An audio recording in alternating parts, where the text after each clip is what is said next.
اعوذ باللہ من الشیطان الرجیم بسم اللہ الرحمن الرحیم الصلاۃ والسلام علیک یا سیدی یا رسول اللہ وعلی آلک واصحابک یا سیدی یا محبوب اللہ۔ السلام علیکم ورحمۃ اللہ وبرکاتہ۔ تمام سامعین کرام کو ہمارے یوٹیوب چینل فیضان اولیاء پر خوش آمدید۔ جتنے بھی نئے حضرات یہ ویڈیو دیکھ رہے ہیں ان سے گزارش ہے کہ وہ ہمارے چینل فیضان اولیاء کو سبسکرائب کر دیں اور بیل آئیکن کو دبا دیں تاکہ ہماری ہر آنے والی نئی ویڈیو آپ تک بآسانی پہنچ سکے۔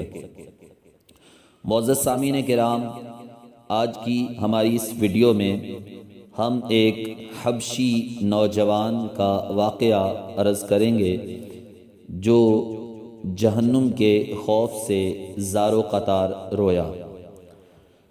معزز سامعین کرام، حضرت سیدنا انس بن مالک رضی اللہ تعالی عنہ سے روایت ہے کہ مصطفیٰ جان رحمت صلی اللہ علیہ وآلہ وسلم نے ایک بار یہ آیت مبارکہ تلاوت فرمائی، وقودها الناس والحجارہ، اور پھر حضور علیہ السلام نے فرمایا کہ اے میرے صحابہ، اے میرے غلاموں، جہنم کی آگ 1000 سال جلائی گئی تو وہ سرخ ہو گئی، اور پھر 1000 سال تک دہکائی گئی تو سفید ہو گئی، پھر 1000 سال تک بھڑکائی گئی تو سیاہ ہو گئی، اور حضور فرماتے ہیں اب وہ سیاہ ہے۔ جب حضور علیہ السلام نے یہ بیان فرمایا تو اتنا سننا تھا، ایک حبشی نوجوان جو وہاں موجود تھا زار و قطار رونے لگا۔ اتنے میں حضرت سیدنا جبرائیل امین علیہ السلام حاضر ہوئے اور عرض کی، اے محمد صلی اللہ علیہ وآلہ وسلم، یہ آپ کے سامنے کون رو رہا ہے؟ تو نبی کریم رؤوف الرحیم صلی اللہ علیہ وآلہ وسلم نے ارشاد فرمایا، حبشہ کا رہنے والا ایک شخص ہے۔ تو آقا کریم رسول عظیم صلی اللہ علیہ وآلہ وسلم نے اس کے رونے کو پسند فرمایا۔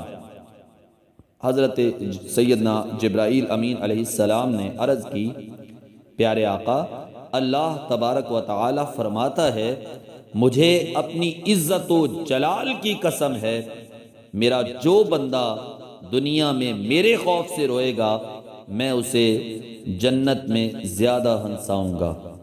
تو معزز سامعین کرام، اللہ کریم ہمیں ہمیشہ تقوی کی دولت عطا فرمائے، اور اللہ کریم ہمیشہ اپنی یاد میں اپنے ہی خوف سے رونے کی توفیق دے۔